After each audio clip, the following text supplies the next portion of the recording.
one ordinary day turns to. This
Mayroong nagbago dahil sa iyong karanasan. And hopefully, these defining moments ay mayroong dalang mabuti, maganda sa iyo at sa iba. Pwede rin kasing ating milyaring experience, mayroong karanasan, pero tinuruan kang maging maramot, tinuruan kang maging mapaghusga, tinanggal ang tiwala mo sa kapwa. This defining moment is about renewing one's self again and again based on the teachings of the Lord. Kaya po yung kasunod naging sabi na a defining moment could be something that changes within yourself. Kailangan gawin kang mas mabuti sa pamamagitan ng paggawa mo ng mabuti at ang itinuturo ni Jesus ang susundan sa iyong buhay. Amen? Thank you, Lord! So yun, after nga ng misa kami ay dumiretso sa palengke para bumili ng mga kagamitan na kulang para sa gagawin naming salo-salo. Magpapakain kami ng isang barangay. Char! It was just a simple lunch and dinner with the family. Sabi nga nila, the family that cooks together stay fat forever. Char!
Make time to enjoy life. Hello po, kumusta po for today's video? Let me share to you our beach outing. Char! So watch till the end. Bago ang lahat, kami muna ay bumili ng aming makakain sa SNR.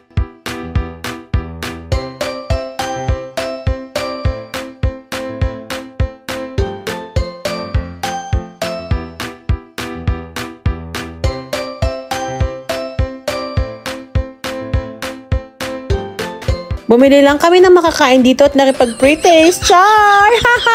So yun, after namin yun, kami ay nagpunta na sa aming destination.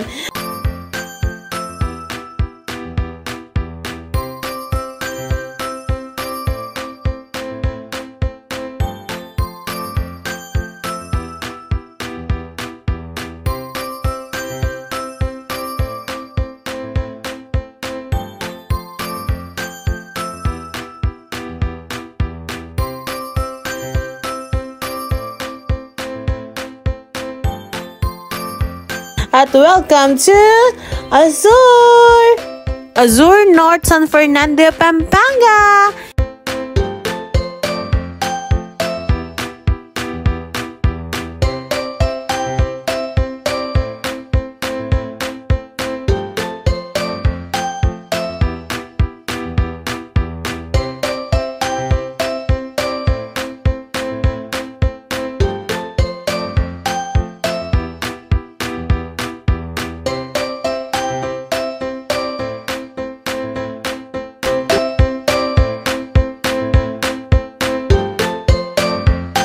Itong sikat na man-made beach daw. Kaya syempre, susubukan natin yan.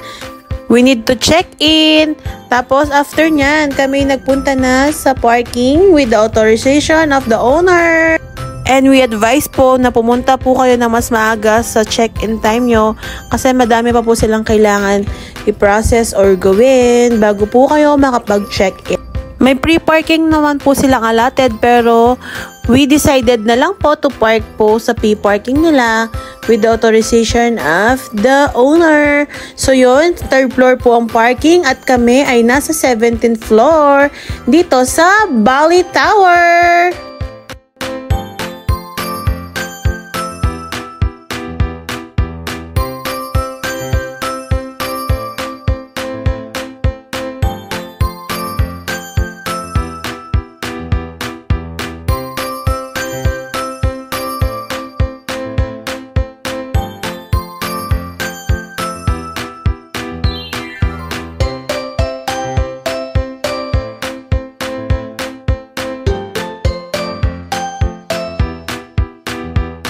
Okay, let's do the room tour!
Welcome to our room. So pagkarating, syempre nag-ayos lang ng gamit at kakain na. Kainan time!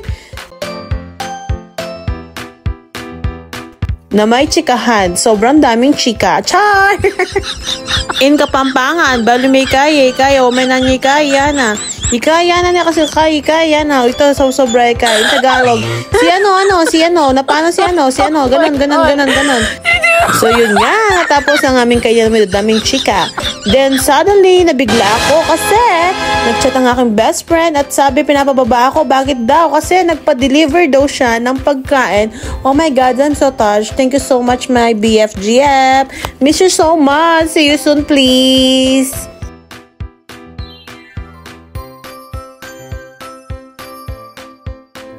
Happy yun, sobra. So, nakaka-touch talaga. I'm so feel blessed. So,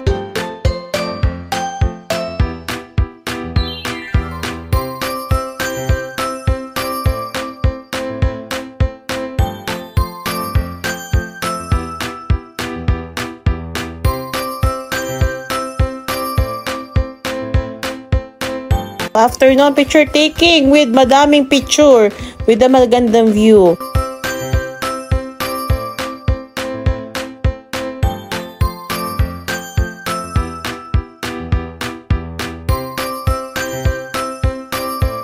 Then, quick change for our swimming. It's already 6 then, but sobrang init pa rin. So, dapat proper attire daw.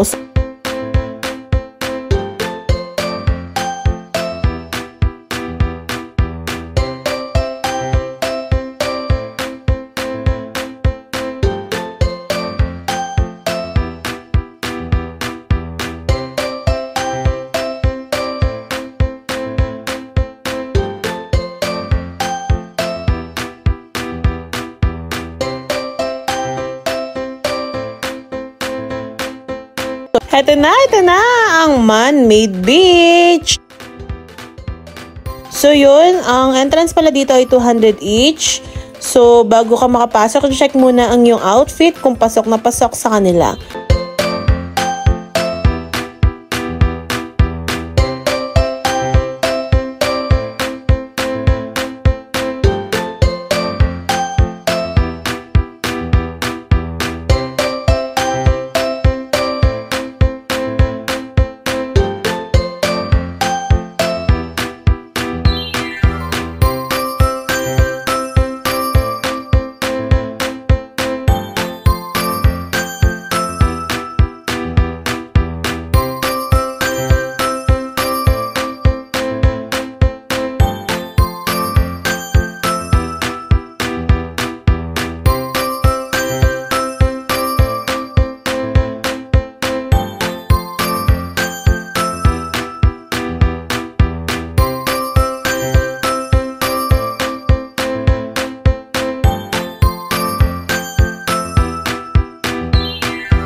So yan, may dalawa sila.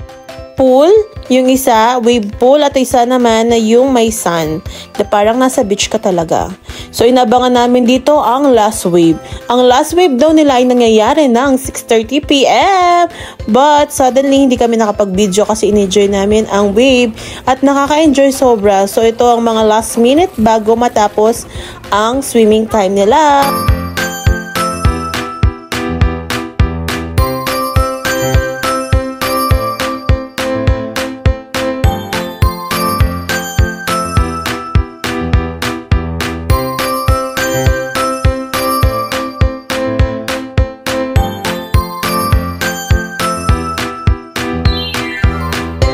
yung swimming time nila is may 2 part. Pero doon kami sa panggabi na 2 p.m. to 7 p.m. Pero sa sobrang init, 6 p.m. to 7 lang kami nakapag-swimming. At saka ang dami naming chika. Kitang-kita naman, wala ng tao. Pero ang kapatid ko, enjoy na enjoy. Paikot-ikot pa yan. Naging siyang Shanghai. Char!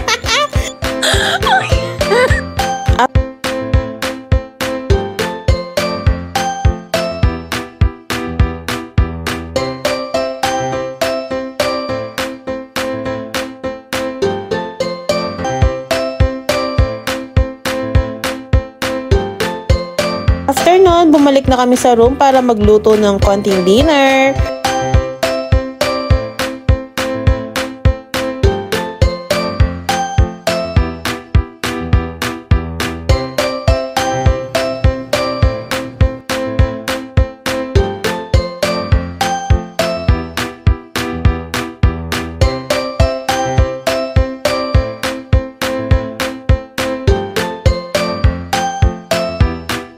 At maraming chika with some night chill, karaoke time, and some ladies drink for the picture. Haha, char!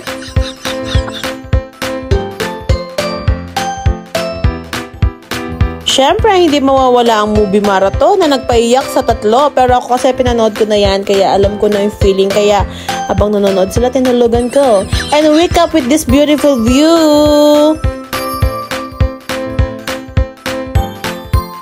Heto nga ang chika dahil naka-promo sila, may pa-free breakfast sila. So yun, kain muna kami.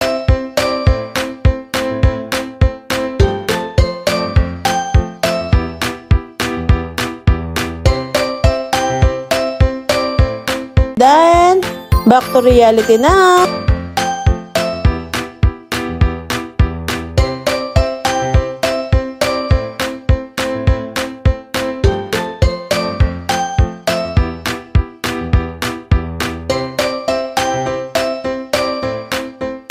So ito pala ang page.